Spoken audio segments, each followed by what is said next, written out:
are typically used in query processing in relational databases. One such algorithm is a sort-merge algorithm. And this algorithm is needed because in many scenarios, we may want to sort the results of a query.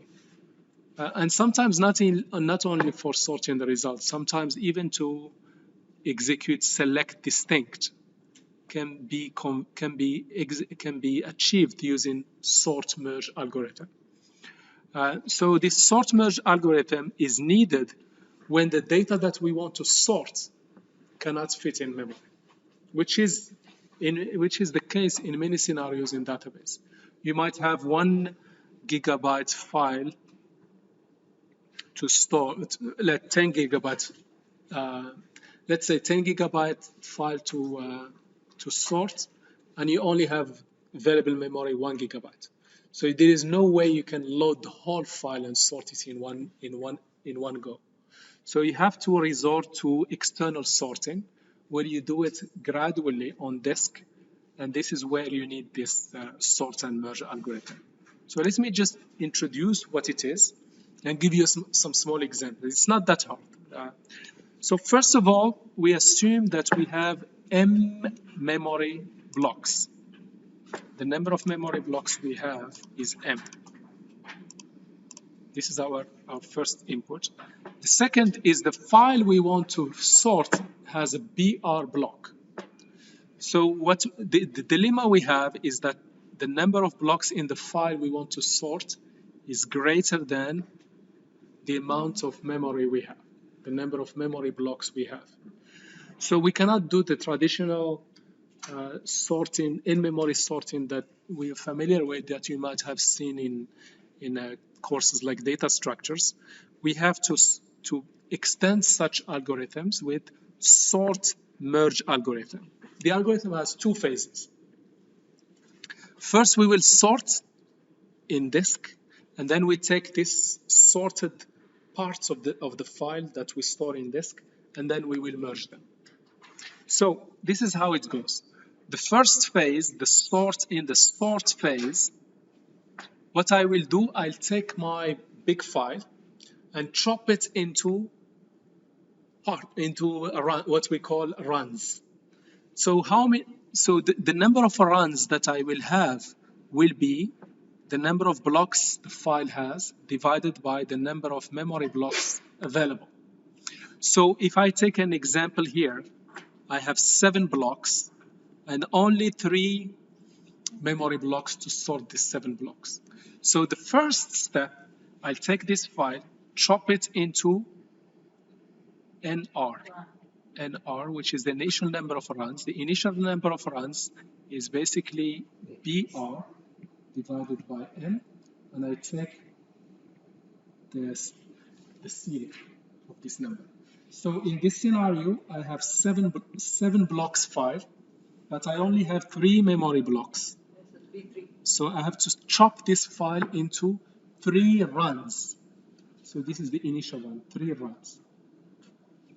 So what I'll do is I'll take this first, because it's very hard to read this.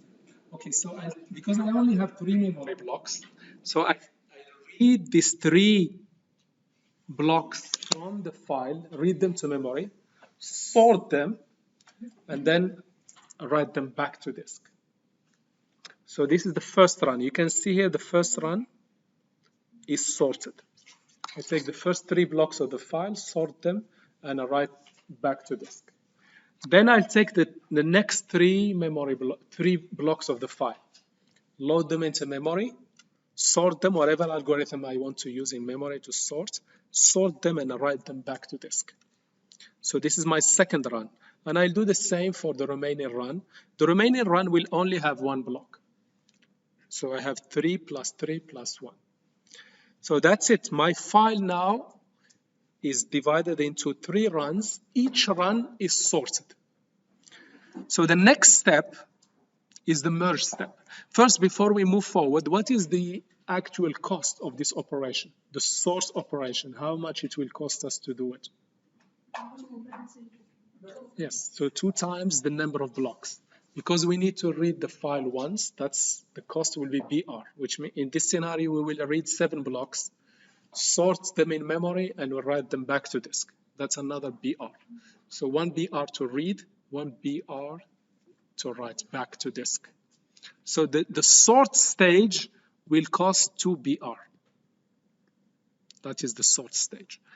Then what we will do, we will start merging this sort runs, that this initial runs that we have created. So the sort phase is one phase. Then the merge phase, it could be multiple phases, multiple iterations for us to merge this file and create a fully sorted file. So the merge phase, what we will have is, first of all, although we have M memory blocks, we will use M-1 to read the runs, M-1 to read the runs, and one block for output. And this will become clear as I explain further. One block for output. Maybe let me show you this animation, and then I will come back and explain it further. The same thing or the same algorithm is used in the private boot space in buffer replacement? No, this is very different. Because that was when it is a logic cleaning, that is not fit in the buffer. Okay. So the same concept? No, not really. In here, basically, it's very simple concept. I have a file that I want to sort. If it is small, if the file is small, I can just load the whole file in memory and sort it. Yes? Now, the problem now, I don't have enough memory I still want to sort the file, but I don't have enough memory. And this is very realistic in a database. You might have a database, even with the most sophisticated server. You might have a database that has 1 terabyte, and memory you only have 250 gig. You still cannot sort the file in one go. You still have to go through this sort merge algorithm. Okay? So you create first, as I explained, the initial runs.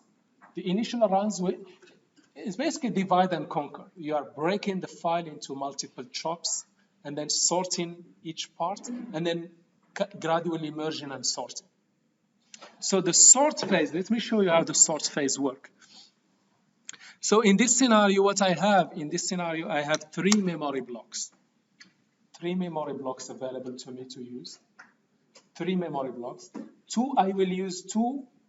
The ones I'll be using for reading, I can only use 2 out of the 3. And 1, I will leave it for outputting the results. So what I have, let's imagine we just have these 2 runs. I have these 2 runs. 2 runs means two parts of the file that are already sorted, but I need to merge them. Okay, so the way I'll do it is I'll go ahead and read 1 block from each run. So here it is. So I read 1 block from each run, and then I sort. I sort and put in the output block. So in here, when I sort this, I'll take the minimum of these values that I have entered here. So 1 and 2, this will fill up the output block, push it to disk. And then, which one is the smallest among these? 3. So 3 will go to the output block, and now 1 block is empty. So I need to move to look at my runs, and the block that has the smallest value, I load it into memory. In this scenario, the first initial run, the first run I read from it, bring it to memory, and then keep doing the output. So in here, the smallest value is 5, so it will go to the output buffer and then push it to disk.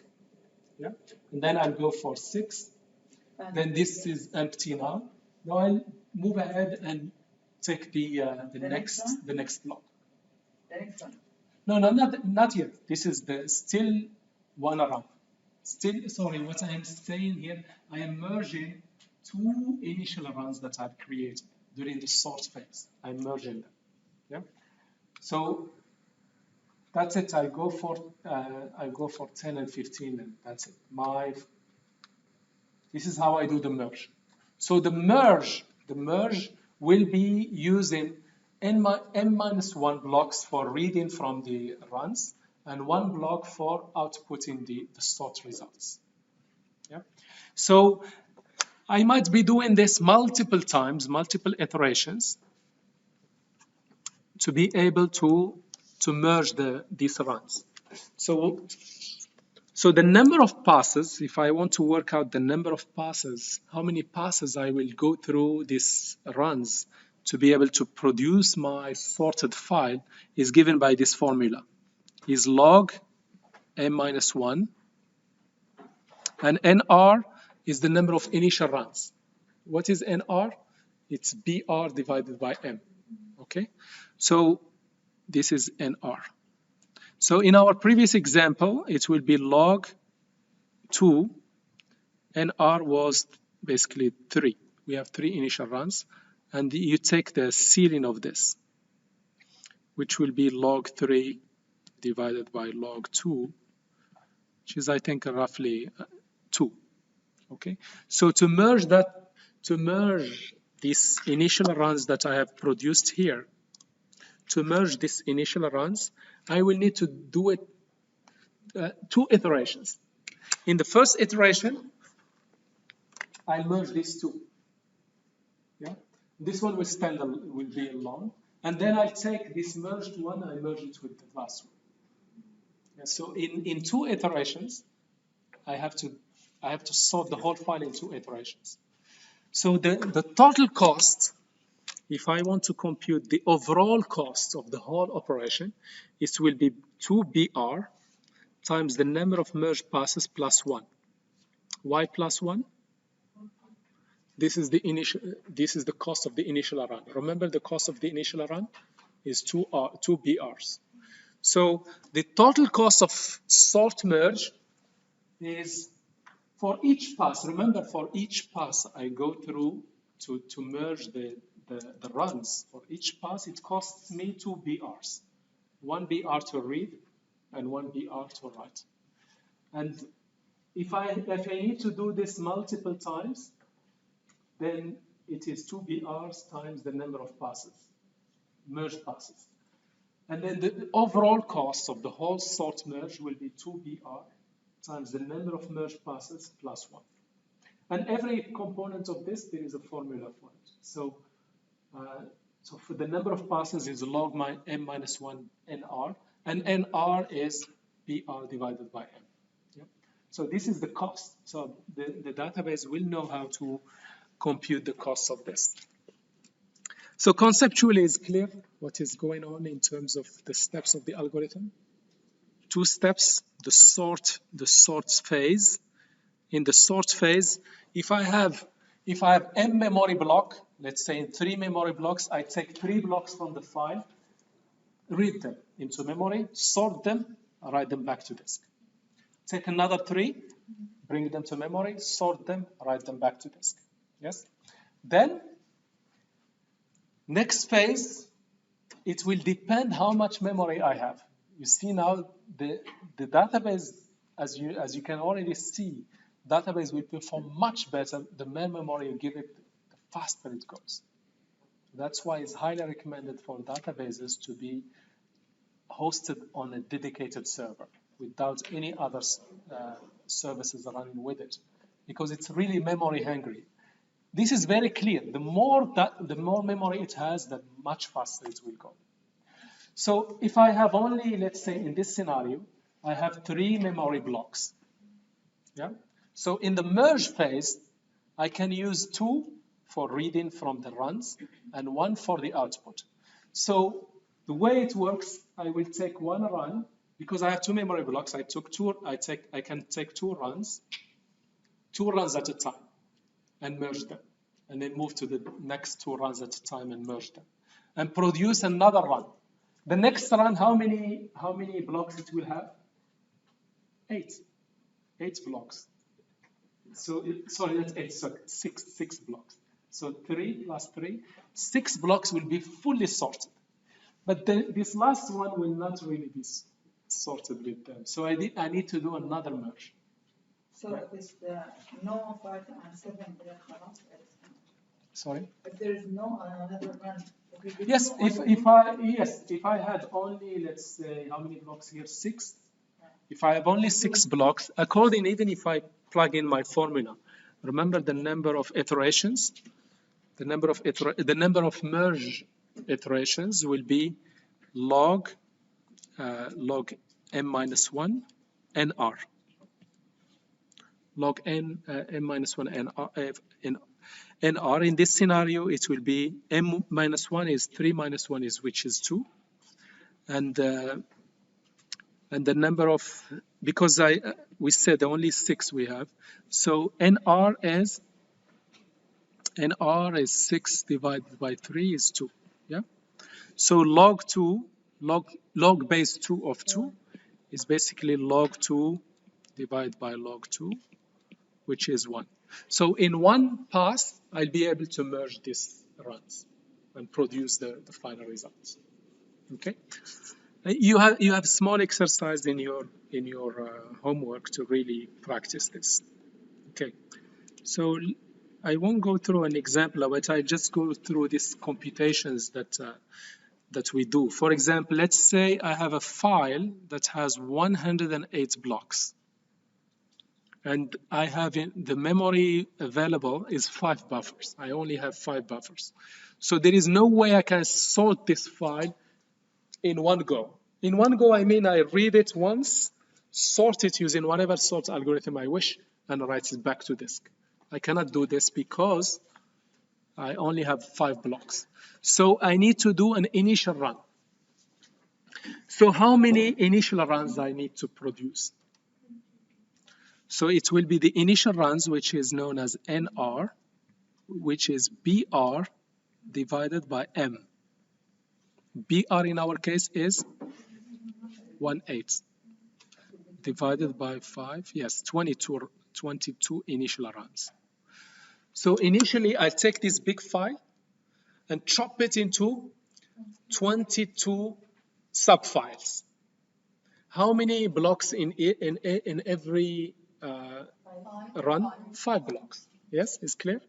Why did I chop it this way? Because I only have 5 blocks. So I read 5 blocks, sort them, save that. That's my run 1, run 2, and so on. Yeah. Okay. Now, the merge passes. How many merge passes I will go through for me to merge this file fully and produce a fully sorted file? So we just plug in, like basically it says here, the number of passes will be log m minus 1 of nr.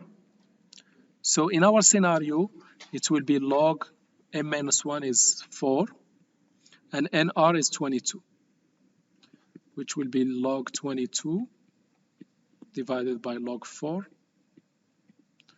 And then you plug the formula, I'm not sure, maybe 3 or 4. Yeah, maybe 3, yes. 3, okay? And you take the ceiling of this. So you need 3 passes to merge these runs, okay? So in pass 0, as I explained, in pass 0, how many runs? Pass 0 is the source phase. In pass 0, how many runs we have? Runs means how many subfiles we will have. Is 22, yes? Okay. What is the size of each run? Size of each run is each run will have 5 blocks, yes? Each subfile will have 5 blocks. So 5 times 21, 22 is basically, we will have 21 blocks that have 5 each. That will give us 105. And the last block, the last run will have only 3 blocks, yes? In phase 1, in pass 1, when we do the first merge, what do you think? How many runs we will produce? When I say run, how many subfiles we will produce? So as you see, as we go, the sub-files we produce will become bigger and bigger and bigger until we hopefully produce the full file again, but sorted. So how many runs we will have? We started with 22 runs. And how many memory blocks we can use in pass 1? Only 4. Because remember, we have 5. 1 will be used for output, and 4 will be used for reading from the runs. So the number of runs I can have is 22 divided by 4, and I take the ceiling. So which means how many we have here? 6 runs. So I start with 22 subfiles. In the first merge, I will produce 6 files, 6 subfiles. And how many blocks each subfile will have? So 4 times 5. Remember, each subfile that we started with had 5 blocks. So these 6 runs will have 20. Will have 20 blocks each. 20 blocks each, which means I will have 5 blocks of 20 plus the last block will have only 8, yes? Because I started with 1 8. So at the end of the day, what I have 6 blocks. Yes? Sorry, 6 runs or 6 subfiles. In the phase 2 or pass 2, how many runs I will be producing? So when I start the run, how many subfiles I have? 6 subfiles. 6 subfiles. So 6 subfiles divided by 4, take the ceiling. In pass 2, I will basically have 2 subfiles. 2 subfiles only. What is the size of each one? Is basically 20 times 4. So one of them will have 80 blocks, and the remaining, and the other one will have 80 and here I have 108.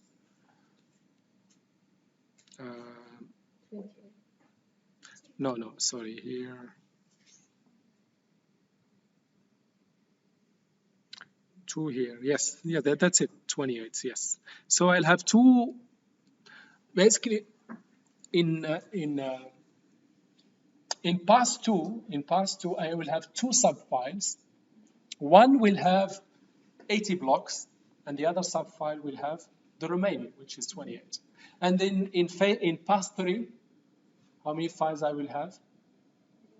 1, because I merge. So I merge them, and that's it. I'll produce the last file.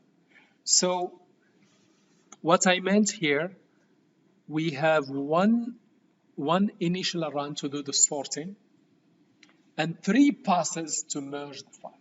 3 passes to merge the file.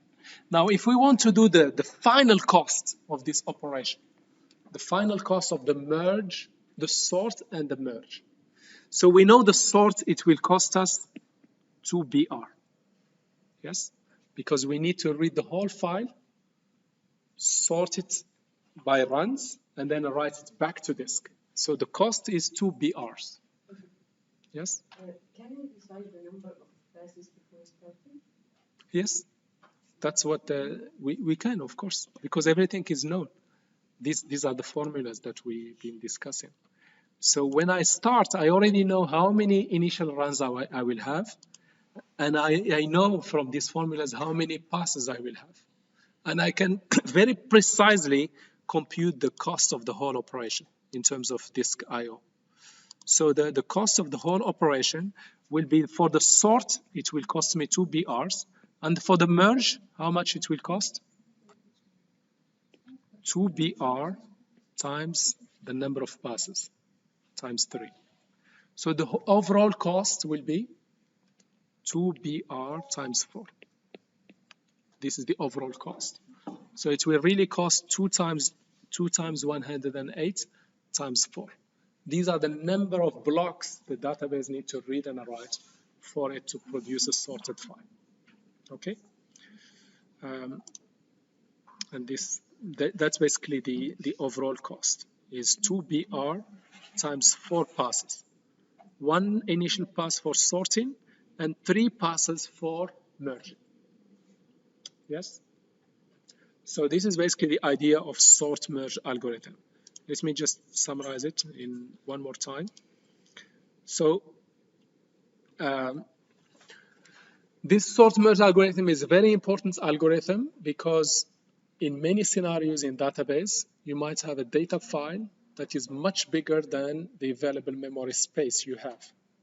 So there's no other way to sort except to go and chop the file into subfiles and then gradually sort those subfiles and gradually merge these subfiles into bigger files until you produce the final file. Okay, so the initial sort, the number of subfiles, also called initial runs, the number of subfiles you will produce is the BR, which is the number of blocks in the file, divided by M, which is the available memory blocks you have. So you will start with a large number of subfiles, and you will gradually merge them. So in this scenario, for example, we moved from 22 subfiles to 6 subfiles to 2 subfiles and 1. Yes? So we gradually merge these subfiles. And then before you even start, you already have an idea how many subfiles will be produced by the sort, how many iterations you will do for the merge. And you can even give a very accurate cost of this whole operation. So this one hopefully is very clear. Any question on this? Now, yes, please. Can you repeat the size, the number of runs for pass one? Okay, so here, for the sort phase, the number of initial runs. Initial runs means the number of subfiles that will be produced. The number of subfiles will be the number of blocks in the file divided by the available memory blocks. Yes, it's very logical. I have 5 memory blocks. That's all I can fill. I read 5 blocks from the file, sort them in memory, and I write those 5 blocks back to disk. So how many subfiles are produced is the number of blocks of the file divided by the available memory. So in the initial sort, I will produce 22 subfiles, or what we call runs. That's another term for them. Okay, and then now these subfiles are sorted. I need to now start merging them. Okay, but my ability is limited by memory. Because I have 5 memory blocks, I can only use 4 for reading and 1 for output. So that's why these 22 runs, I can read 4 runs at a time. I can start reading 4, yes, because I have 5 memory blocks, 1 for output, 4 for reading. So I read from 4 runs. I start reading from 4 runs and sorting and merging. And producing another set of subfiles. But how many subfiles I will have this time? I started with 22, and I read 4 at a time and merge them. So I will be producing 22 divided by 4 subfiles. So I started with 22 subfiles, I merged them, and I'm producing now 6 subfiles. How did I come up with 6? This is the 22 I started with, divided by the 4 memory blocks that I have for reading, and then that will give me 6 sorted runs. 6 sorted runs. Now every run when I started has 5 blocks. Every subfile has 5 blocks. In here, in pass 1, every subfile will have 5 times 4 blocks, because when I merge them, I basically have every 4 blocks. Sorry, every 4 sub runs or subfiles will be merged into 1. So these initial runs, they had 5 blocks times 4. So basically, every subfile that will be produced will have 20 blocks. So 20 blocks which means 5 of them will have 20 each, that makes 100, and the last subfile will only have 8. Yep. In pass 2, I will start with 6 subfiles. And then I can only read 4 at a time. Yes. So because of this, I will need to produce 2 subruns. Basically, I take 6 subfiles and produce 2 subfiles. And how many blocks we have in each of these subfiles is basically because the subfiles I'm merging has 20 blocks each. I'm merging them again using 4 memory blocks that I have. So I produce 2 files. One of them will have 80 blocks, and the second subfile will have 28 blocks. And in the final run, I merge them all. Yeah. Okay. So Can you tell me the size of file in each the phase 3 file is bigger because no, it's not bigger. At the end, I'll produce a file that has 1 and 8 blocks. So it's still same number of blocks. It's just I was not able to load it all in one go and sort it in one go. So it's kind of divide and conquer approach. I divide it into subfiles and then gradually merge these in these subfiles. So I started with 22 subfiles, then merged them into 6 subfiles, then merged them into 2 subfiles, and then merged the 2 subfiles into 1. Okay. The file, of course, did not shrink or grow. It's just an algorithm for me to sort this big file with the constraints that I cannot load it all in memory. Yeah. So I managed to sort it. Of course, it is costly. The overall cost is 2 BR times the number of merge passes plus 1, because I need the initial pass that I did for sorting. I think once you play with this in the small exercise I gave you, it will be clearer. All right. So if you want, I can go through this animation again.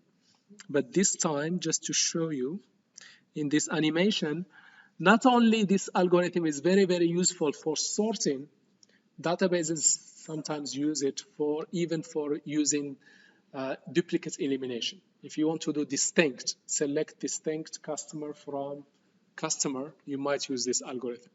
So what I have here, take a look. I have these 2 runs. These are 2 runs.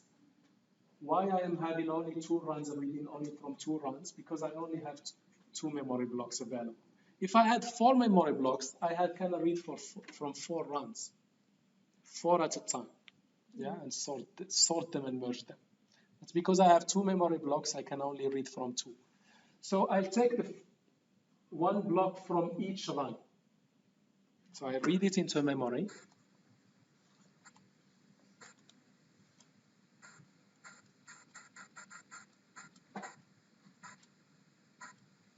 Okay. So I read 1 block from each run into memory and start sorting them and outputting to the output block. Yeah. Now, while doing this, any value that makes it to the output block, I keep the last value used. So if I need to output another value that I output it in the past, I just ignore it, don't output it. This way I can achieve select distinct, which is duplicate elimination. So something like this. So in here, what is the smallest value among all these values loaded in memory?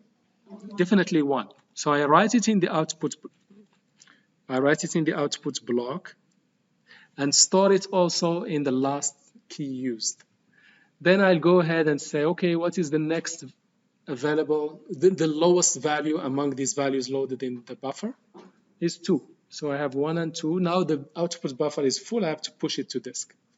Okay, I pushed it to disk. Now here is 3. So 3 will go here, and I store it in the last used key. Now I have 1 buffer empty here. I can now load one of the blocks from the run.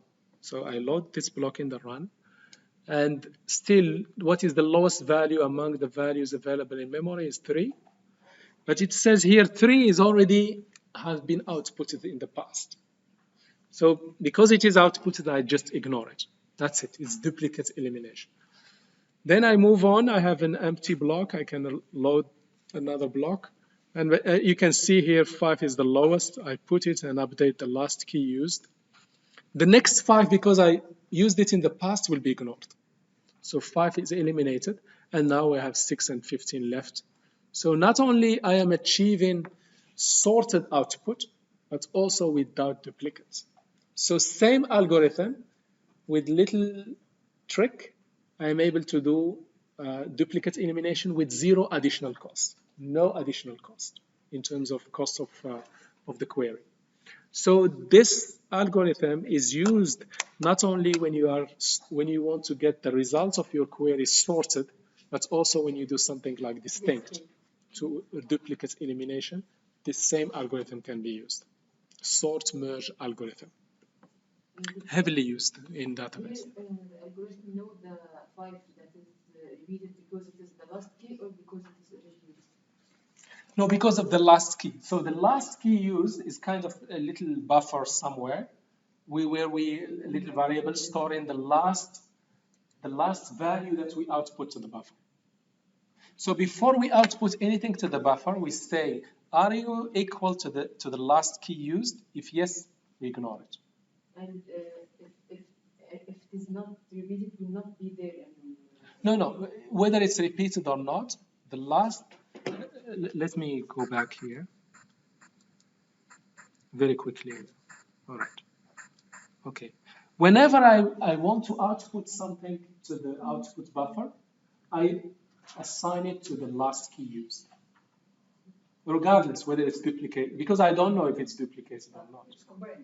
It's basically a placeholder where I will compare any future output that will go to the output block. I first compare it with the last key used. If it is equal, then I don't output that particular value to the output buffer. Yeah? Okay. All right. So let us move on.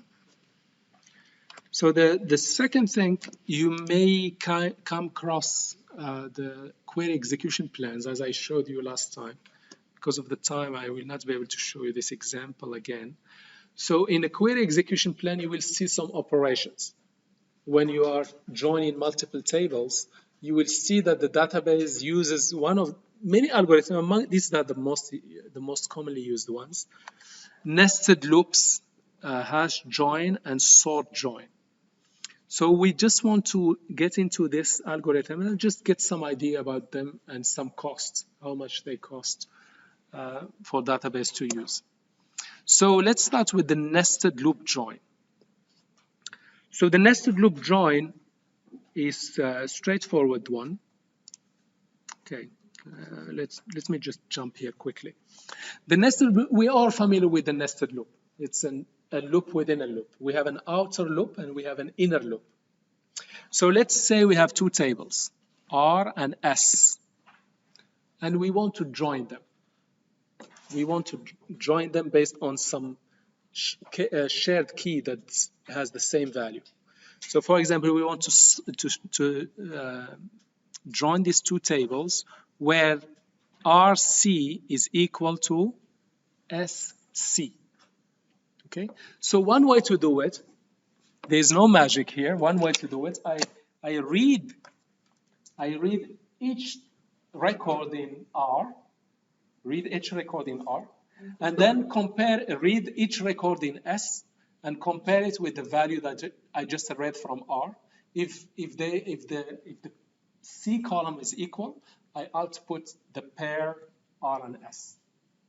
So I read, let's say A, and compare it with all the rows in S. Then move to the second row, B with equal A and C equal 20. Read that one, and then loop through the whole content of S. Yes. So that's why it's a nested loop. The first loop is moving The first loop is moving the outer table.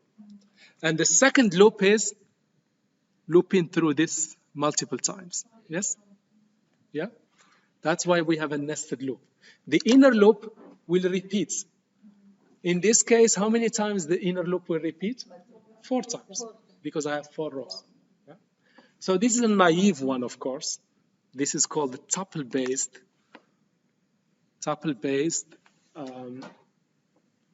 nested loop job. Tuple-based. But that's not how databases work, if you remember. Database never reads one record at a time. What is the unit of reading and writing? Whole block. Yeah. Not only this, in real life, it is based on memory. You don't need to read one block. You can read multiple blocks from the outer relation. Read multiple blocks, and then for those blocks you read, you compare them with all the records of S. So you read, for example, maybe it's in here. So what we will do, we will read m-2 blocks of R. Why m-2? M being the number of memory blocks available. Why m-2? Why not the whole M? We read the whole R in S. The two is used, right? So one will be used for output, and one will be used for reading S. Yes? So remember, we have this R and we have S. If we were able to load everything in memory, we wouldn't have this problem. We just load everything in memory and do it very fast. But in here, the assumption is even in the most database that has a lot of resources, you still have this problem. Yeah? You cannot load both relations in memory and then join them.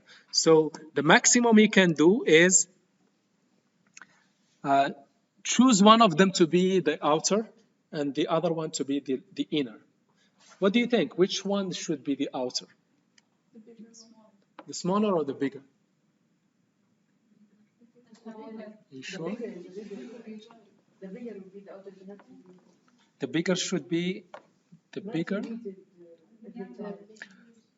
No, think about it.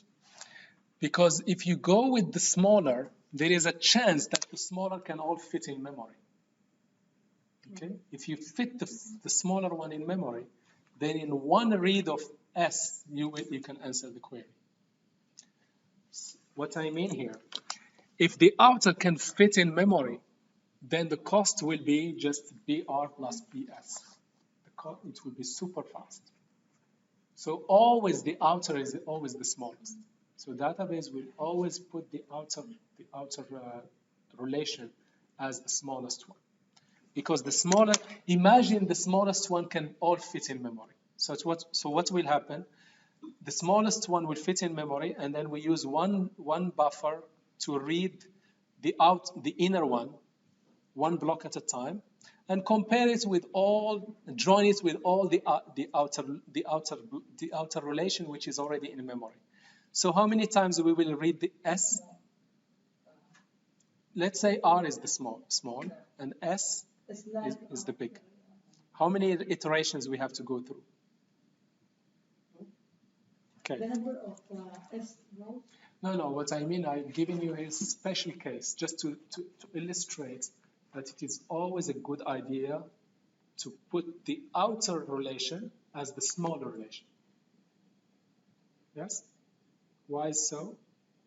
Imagine your outer relation can fit fully in memory. Yes?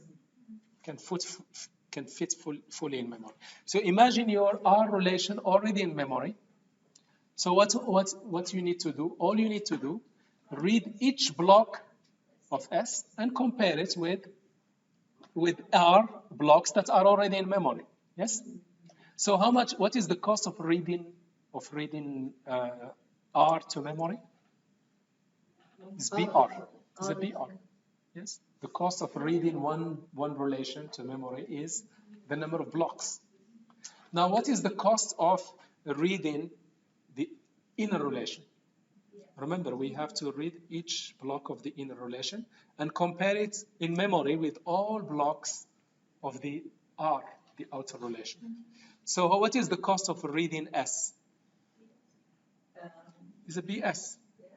What is the overall cost of the query? BS plus BR. BR plus BS. Yeah. So that's why it is always recommended to put the outer loop as the smallest, with the hope that it can fit in memory. And even if it doesn't fit in memory, what will be the cost, the overall cost of the query? Take a look at this. I put BR, there is no escape. I have to read BR, the whole of BR, put it in memory. And then for the number of times I will have to iterate through BR is BR divided by M minus 2. And I explained why M minus 2, because I need one buffer for output and one buffer to read S. So if BR is let's say less than or equal M minus 2, okay, so this part here, yes, it will be basically 1, and this will be BR plus BS. Okay, so the more memory I have, the faster this query will go. But in the worst scenario, even if BR cannot fit in memory, how many times I will iterate? How many times I will have to reread BS? It's BR divided by M minus 2. Yeah. So that's basically the idea. Let me maybe illustrate this a little bit more.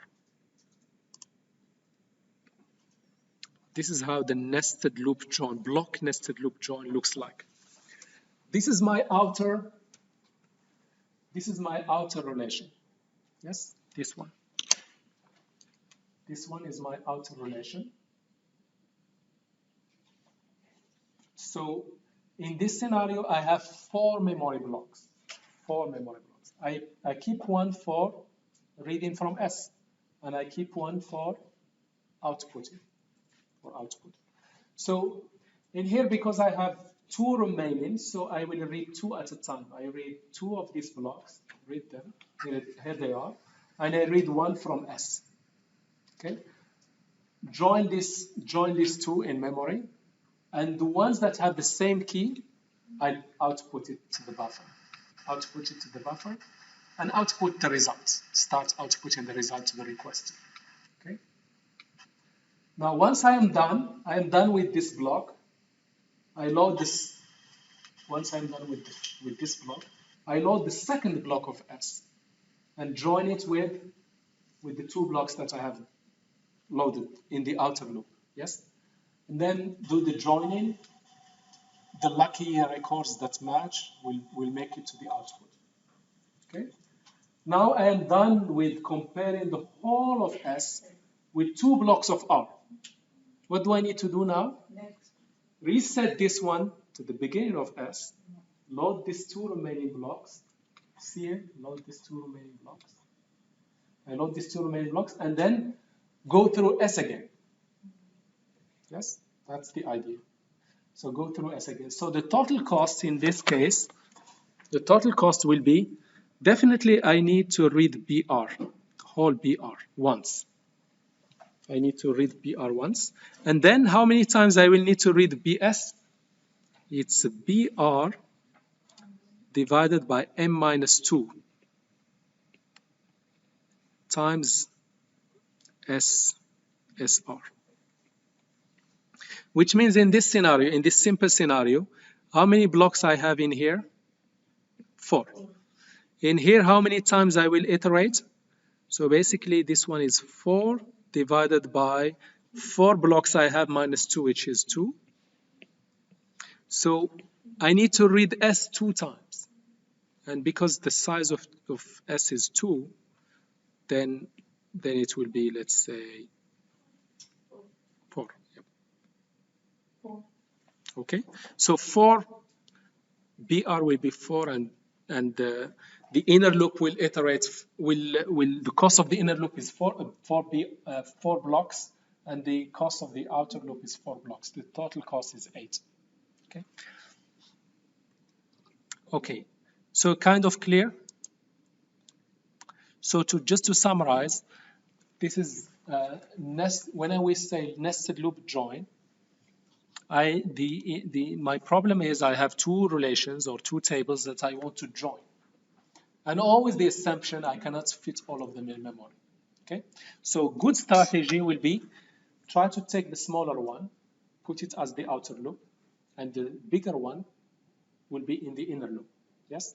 Then take your available memory, -2, start loading m-2 blocks of the outer relation, load them in memory.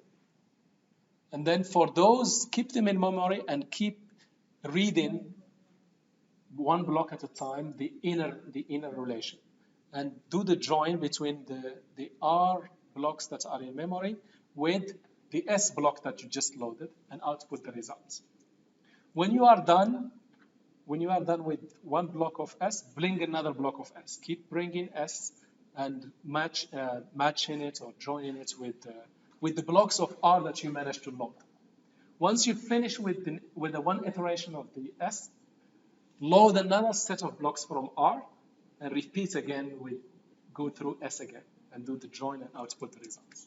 Yeah? Keep doing it. Shouldn't we in this case have the outer loop is S since it is the small? Yes, but this is just illustrating one. Yes, this is I think this kind of not optimal. It could have been the other way around. If we put it the other way around, it could have been the cost will be much smaller. The cost will be much smaller because if I reverse it, let's try it at least in terms of costing. So if I reverse it, so what will be the cost? So I will read this one here. How many times? Once. So it will be SR, which is equal to 2. Yes? And then what will be, imagine this one will be down. So I read it one at a time. So the cost of this inner loop will be basically BR, which is 4. And the overall cost will be 6. You can see here the measure difference. What was the overall cost of this? 8. Not measure difference, but it's difference. It's just to show you that just by swapping which one is the outer and which one is the inner can make an impact on the cost. So database will always strive to put the outer loop as the smaller table in the outer loop. Okay. In fact, I'm not sure if we can. I'm not sure. I didn't prepare an example, but just super quickly, if I can work out one. Here is my table. If somebody can help me find, let's say just here, select start from person dot person. Yes, here's person dot person. Let me see if I can see. Okay, person type. So must be hopefully something called person type. Do we have person type? No. Contact type. Okay, here is person. Select start. Do we have here something called contact type? No.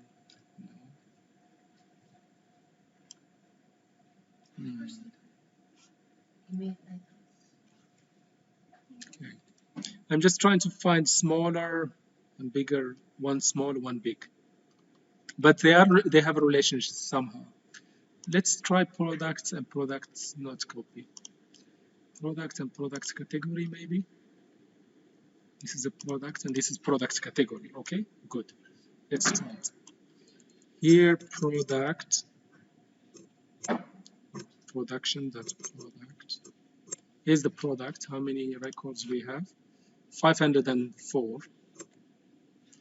Do we have a field called product category? Let me see here. Product category. Subcategory ID. That's fine. Let's give it a try. And here I have select star from product category. In here I have 3, yes? Let me try to join. I'm not sure if it will work, but just to give it a try. Join this one with, join this with this.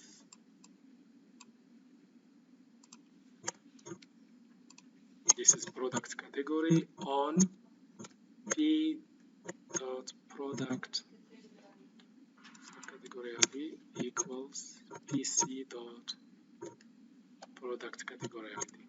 Yep. Just give it a try. Let's include the actual plan. Run. I used something else. It used hash join. Not join. Yeah, unfortunately, it used a different algorithm that I will be discussing shortly. If it used hash join, you would see that the outer will be the smaller and the inner will be the bigger. I think, yeah, unfortunately, I didn't prepare some demo like this. But definitely, what I want to say, database has, as I explained last time, has statistics. It knows the size of each table. If it decided, in this scenario I tried to show you, without full success, the scenario I want to show you, if it decided to make a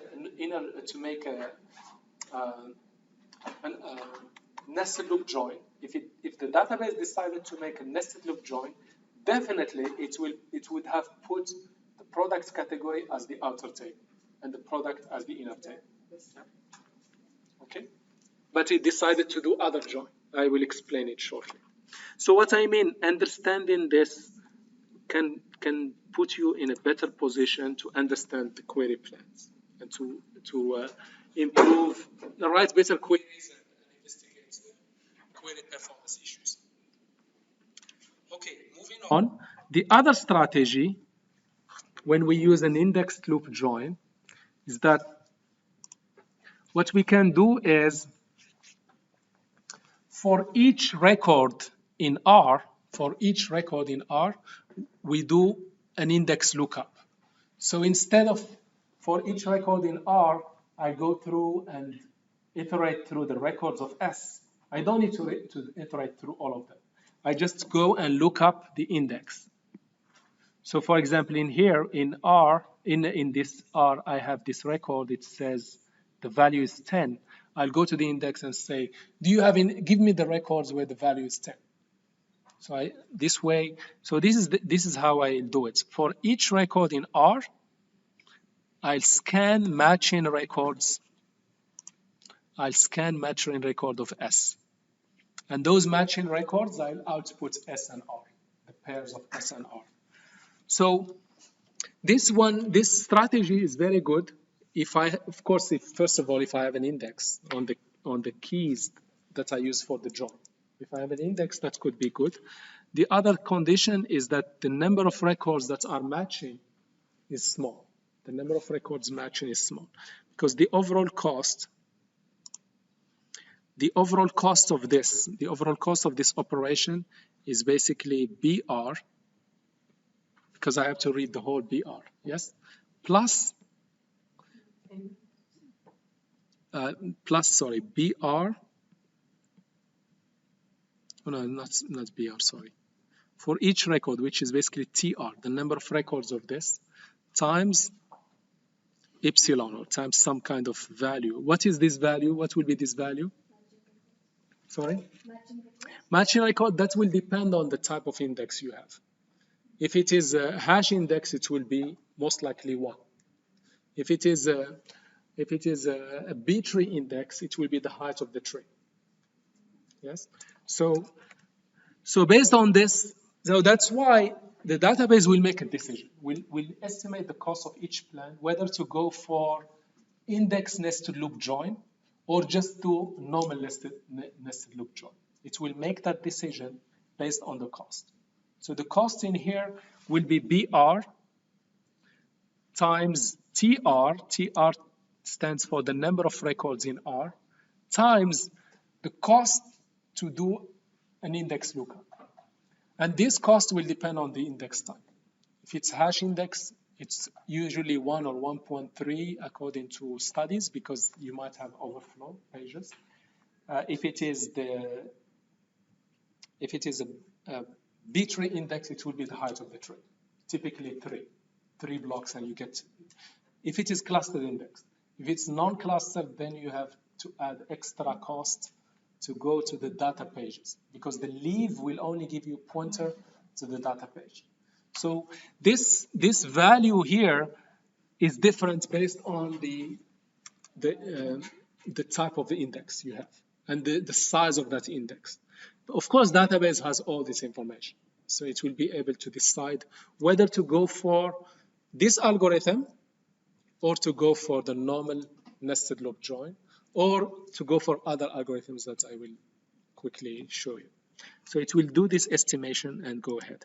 Now, to summarize, for the nested loop join, the database will pick the smallest table as the outer table, and then it will buffer from this outer table as much as possible. Ideally, the ideal scenario is if you can load the whole small table into memory. In that case, the cost will be BR plus BS, and you are done. Now, if you cannot fit in memory, then you can fit as much as you can, which is basically M minus 2. And then in the inner loop, you have the choice, either to scan the whole inner table or use the index to look up the matching record. That is the idea. That's the idea of the nested loop join. Okay.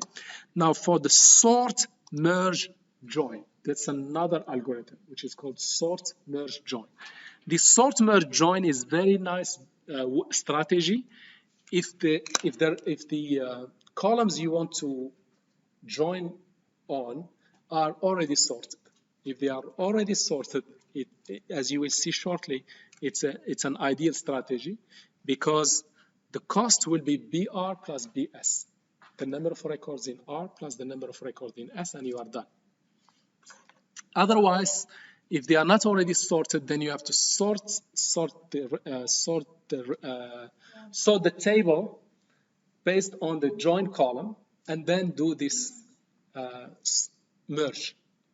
So if this strategy is effective if the columns that you are joining on are already sorted, then you just go to the merge. But if they are not sorted, you have to first sort, then merge. Yes? Okay, so what I mean here is an example. So we have two tables. I have the customer table and I have the cities table. Can I just go ahead with the merge? With the sort, with the kind of the second phase, which is the merge? I cannot do that. First, I have to sort each one. I have to sort the customers based on the city ID. And I have to sort the cities based on the city ID. Now, if they fit in memory, we can just load them once, sort them, write them back to disk.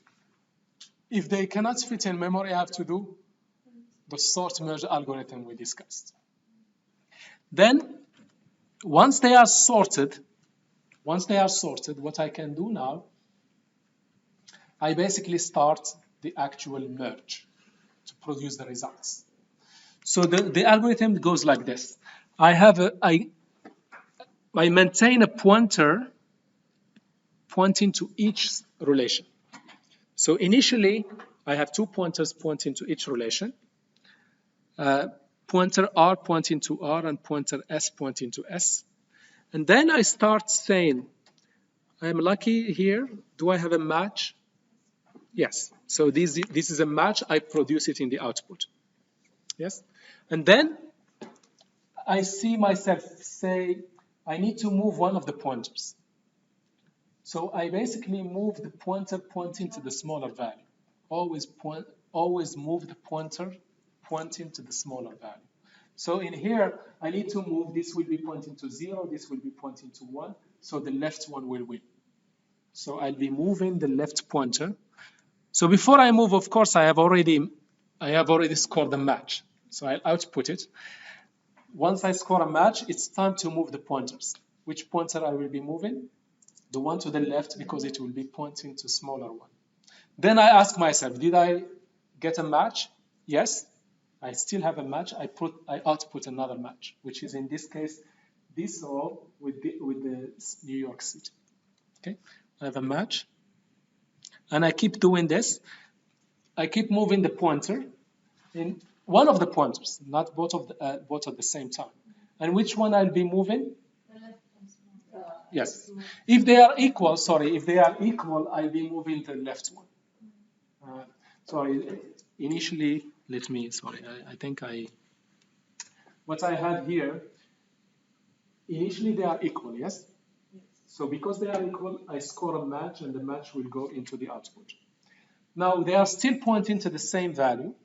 So when they are pointing to the same value, I go with the left. Yeah, I go with the left. Okay, so it's still pointing to the same value. I'll keep moving left. Okay, now I move left, and now I don't have a match anymore. Yes, I don't have a match anymore. I need to move the right pointer. Okay, because why do I need to move the right pointer? Check there. No, because it is pointing to smaller value.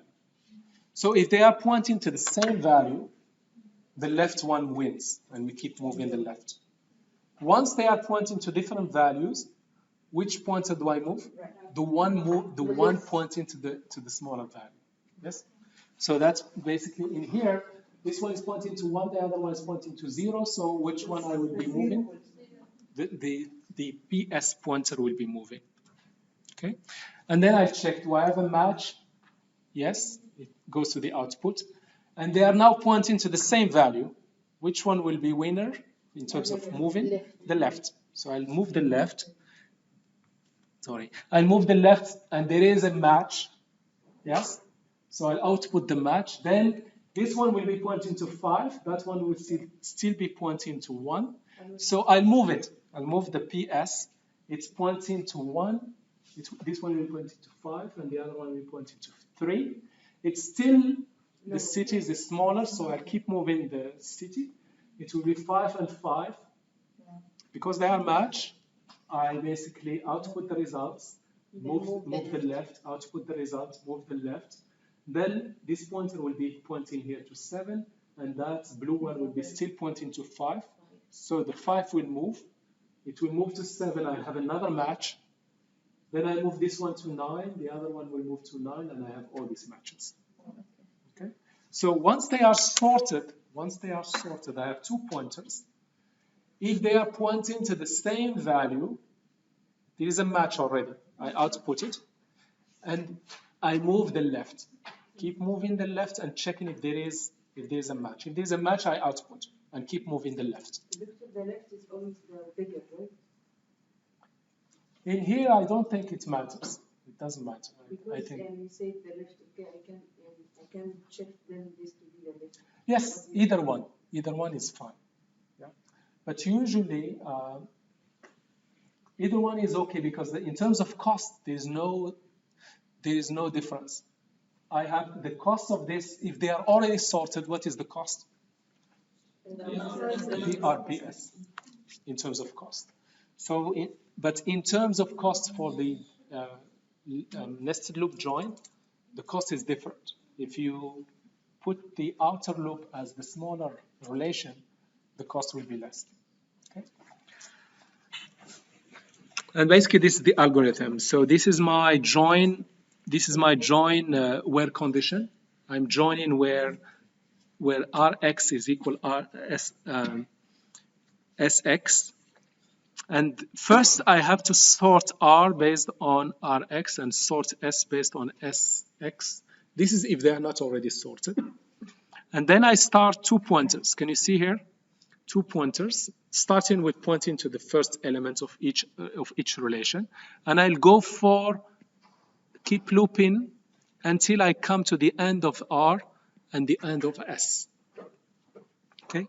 So if the 2 pointers are pointing to the same way, pointing to the records with the keys with the join keys that are equal, then I make a match and output it.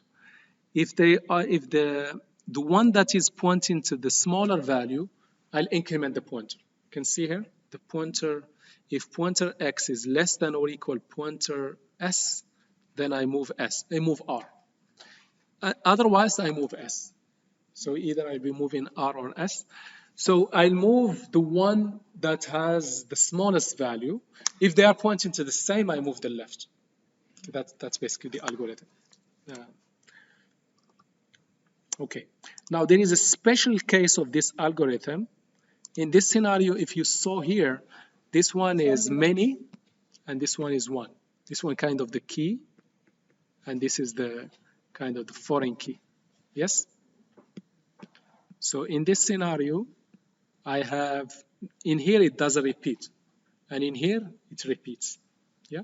So if it repeats on both sides, for some reason you have different type of relation and repeats on both sides, this algorithm will not work. If it repeats on both sides, there's a special case of this algorithm where the keys are repeating on both sides. In this case, you do what is known as co-grouping, then cross-join of co-groups. What I mean by co-grouping, you take the set of records that have the same key on the left side with the set of records that have the same key on the right side, and you cross-join them. I will demonstrate this shortly through this animation. Okay. Remember, they are already sorted, so you can afford to do this. This is the animation of co-grouping. So in the co-grouping, you see here, I move this cursor all the way here because these are repeated. And this one, I move it all the way here. These are repeated. And then I cross-join. What I mean by cross-join, I will have 1P, 1P, P4, 1P, P0, and then 3P, P4, 3P, P0. Yeah, Cartesian product, yes. Doctor, I have a question. Yes. The city number is the ID? Huh? Yes. The city number is the ID. It doesn't matter. This is just maybe not very the best example, but that's not the point. The point here is the key on both sides repeats. So the previous algorithm of moving the one pointer at a time, pointing to the smaller value, the pointer pointing the smaller value, you move it forward, will not work. Yeah, you have to co-group. Basically, take the records from the left side that have the same key, and take the records on the right side that have the matching key and do Cartesian product of the two. Yeah. So with this algorithm, you see here what we have is I take the first group here having the same key, and the corresponding group having the same key in the other relation, in the S relation, and do Cartesian product of this. This will be the output of the first match. Then in here, I'll be moving the one basically pointing to the smaller value. Which one is the smaller value?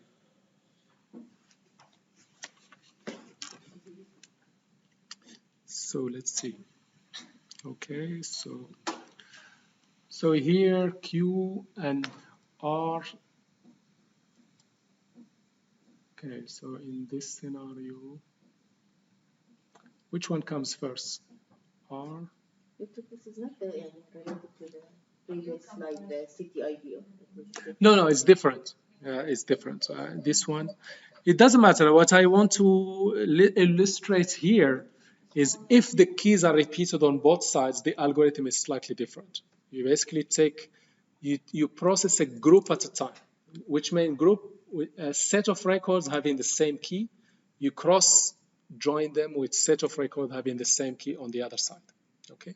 There is some similarity in the sense that the pointer will keep moving on both sides gradually.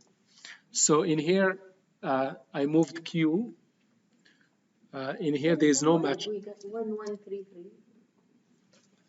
So this is what Cartesian product means. Remember what the algorithm says?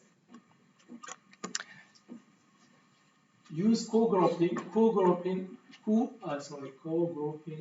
is grouping of records having the same key. So this is a set of records having the same key. Sorry, not this one. Set of records having the same key. And here is set of records having the same key. Once I take these two groups, what I do with them? Cartesian. Cartesian product, yes. So that's what this illustration here trying to do. So this is a group of record having the key P, and here a group of record having P the with P. yes, P with P. Yes. Then I do Cartesian product, which means one P goes with P4, one P, P0, and then 3P, P4, and 3P, P0. So then I'll have basically four records will be output. Okay. Then I keep moving the ones pointing to the smaller value. Okay. So in this case, Q, there is no matching on the left side. Which one now is? Which one we need to move? So we have Q and R. Move both. No, what I mean here, like to decide the next move. When Q is less than R. Okay, Q on. Q is less than R, okay, so we'll move with Q. And then in here, we don't have any match. We don't have any match. So we will move S now, okay? There's no match still. Now here we will have a match. So here is one group, and here is one group. Okay, so we don't move one at a time. We move until the end of that group. So we'll have one group formed with three elements, and here one group with one element, and we do the Cartesian product. Okay. Then it's time to move. I think S will move, yes. S will move. And then we have another group. Yes? We have a group here made up of two elements and group here made up of three elements. We take this group and do Cartesian product with it. Okay? Then the smallest next value will be V. Then we move R first to here, and there is no match. Then we move S, and basically we end. So just the idea here, if they're in case of co-grouping, when I move, I don't move one at a time. I move to form a group on each side and take those groups that are formed, do Cartesian product, and put them in the output. Okay, okay, so basically that is the second algorithm, which is widely used in joining, which is the basically sort-merge algorithm. Sort-merge algorithm. And this is the cost of this algorithm. If the relations are already sorted on the join key, if they are already sorted on the join key, the merge will only cost you BR plus BS. You just need to read R once and read S once. If they are not sorted, you need to sort them first. And if you need to sort them if they don't fit in memory, you have to do merge sort algorithm. And you remember the cost of merge sort is 2BR times the number of merge passes plus 1. We've seen this formula already. And we do the same for S if they are not already sorted. So you can already see this algorithm is very good if the relations are already sorted. The cost is reasonable. Okay. So the last algorithm to discuss is called the hash join. I think this is what this guy did. He just here did a hash match. Okay. So for the hash join, the way it works, you have two relations, R and S. They don't have any indexes. They are not sorted. They might be very big. So one strategy to deal with this join is to do what is known as hash join, which means there are two phases in this algorithm. There is the hashing and there is joining. So for the hashing, if you recall, you take this big table and you break it into multiple buckets. So of course, you have to use the same hash algorithm for both relations. So your this big R will be divided into multiple buckets, R1 to Rk, and the relation S will be broken into multiple buckets from S1 to Sk. And then in the join stage, you basically go to one bucket at a time and you join the records belonging to buckets with the same index. So here you go through for each bucket, you match tuples in Ri with the tuples in Si. And that's it. And the cost of this is 3 times BR plus BS. The reason why is basically for you to produce this will cost you 2 BR. Because you need to read it and then write it into buckets. And for S, same thing. You need to read the whole S and spread it into multiple buckets. So that will cost you 2 SR. And then you need to read one bucket at a time from both sides.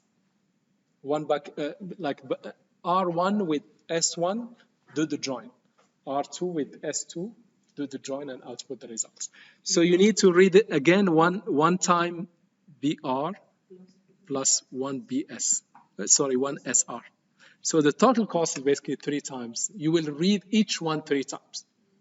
You read it and write it as buckets, then read the buckets and output the results. Yeah.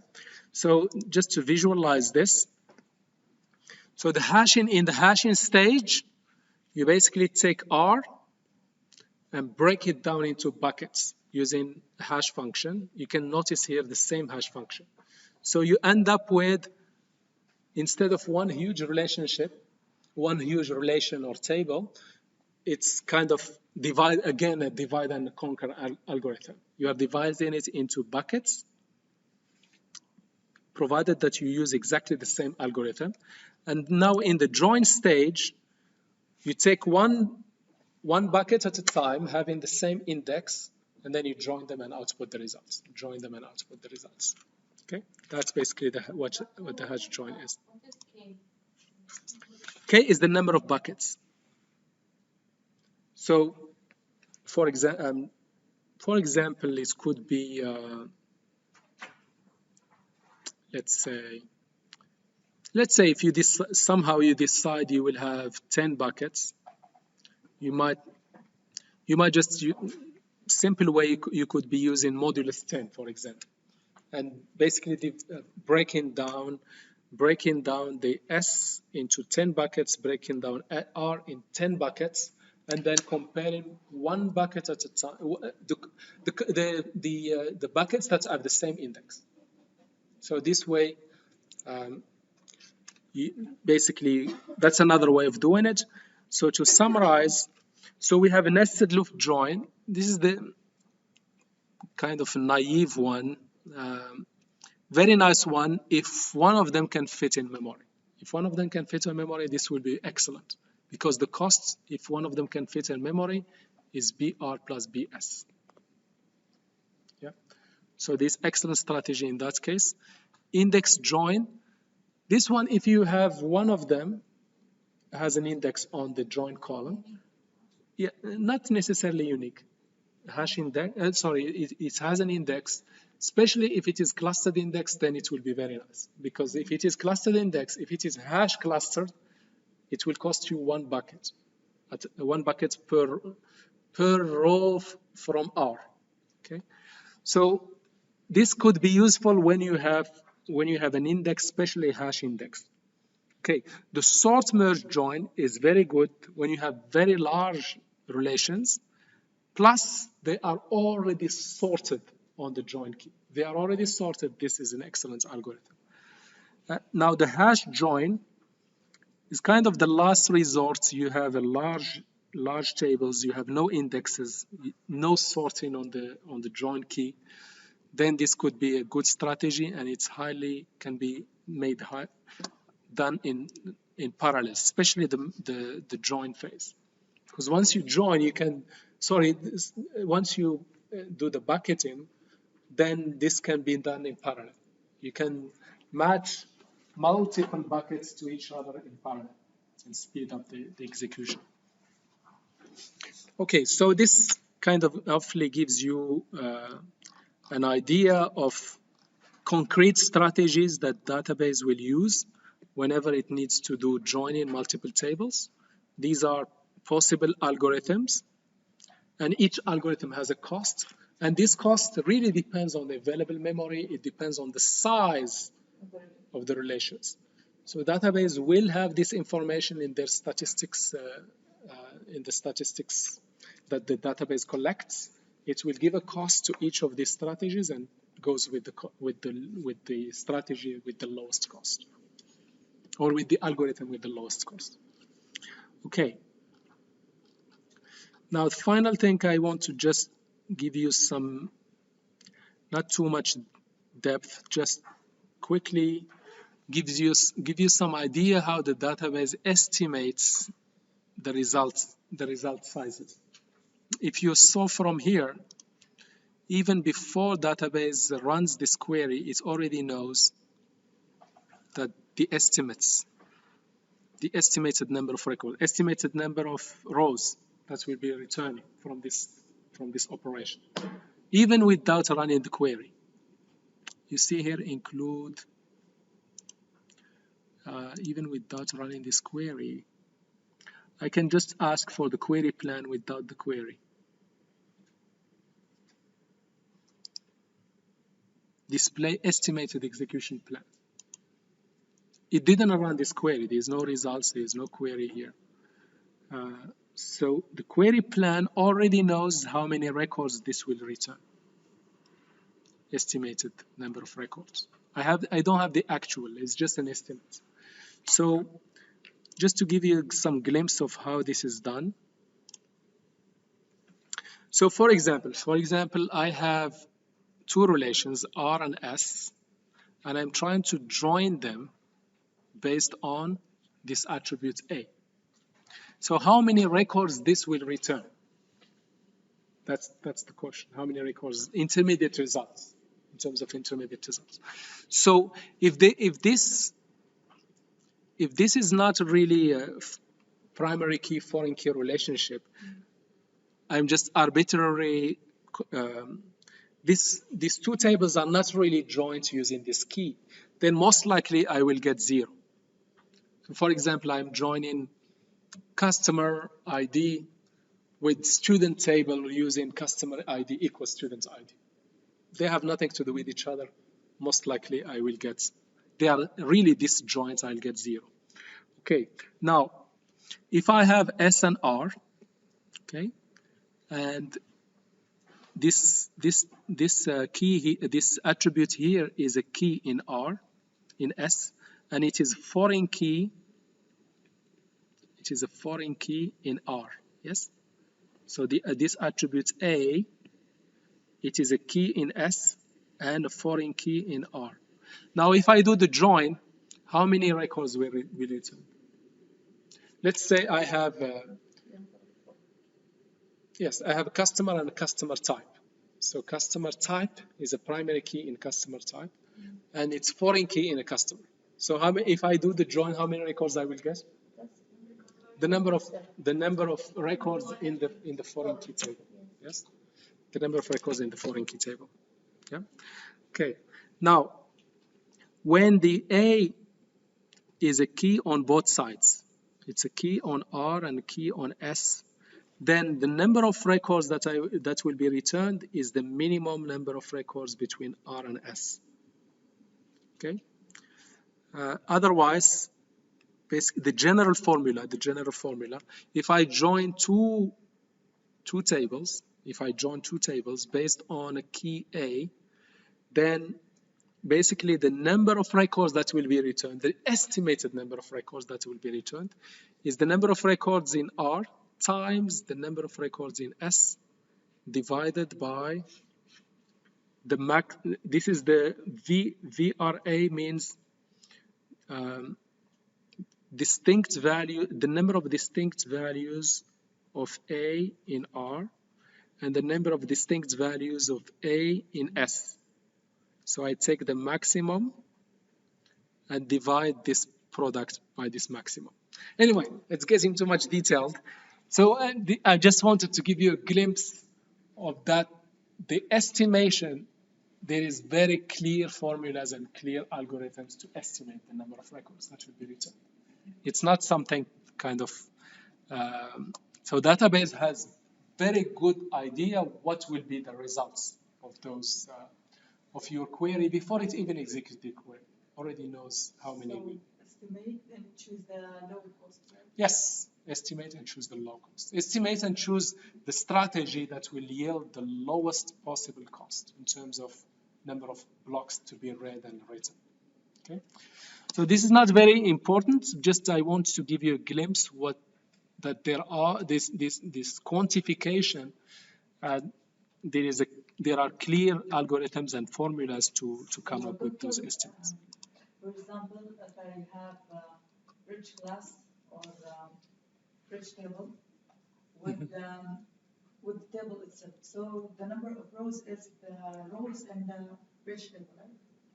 The number of rows in the bridge table. For example, Yes, because that bridge table represents the foreign key.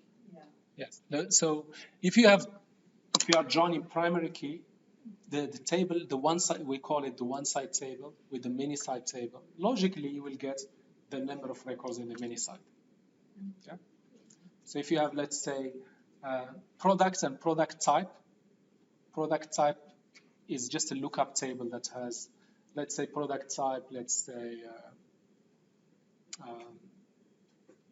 say books, electronics. So you have limited number of types, and these types are used by products. And in the product, there is a foreign key pointing to the product type in the product type table. So if you join the two, definitely the number of records that will come back is the number of records you have in the mini site. Yeah, that's basically it. But it can get a little bit confusing, but just to let you know that these estimates are, the database has the built-in algorithms and has the statistics to enable it to quantify the cost of the actual plan before execution. Yeah. And this is what we summarize the whole thing. If you remember, we started with an SQL statement, which is a string, which is a text, and it gets transformed into an algebraic equation or algebraic expression, then into a tree structure. It's still logical. It's still just a logical tree. That logical tree, we can also call it logical plan. We can optimize it by using, because it is mapped to a mathematical formulation or mathematical foundation, which is the relational algebra.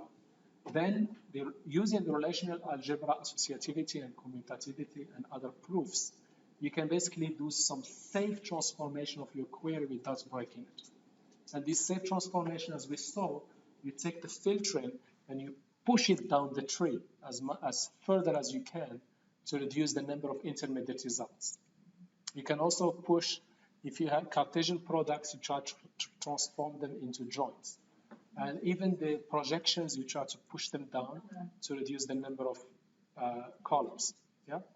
So all this you can do just at the logical level.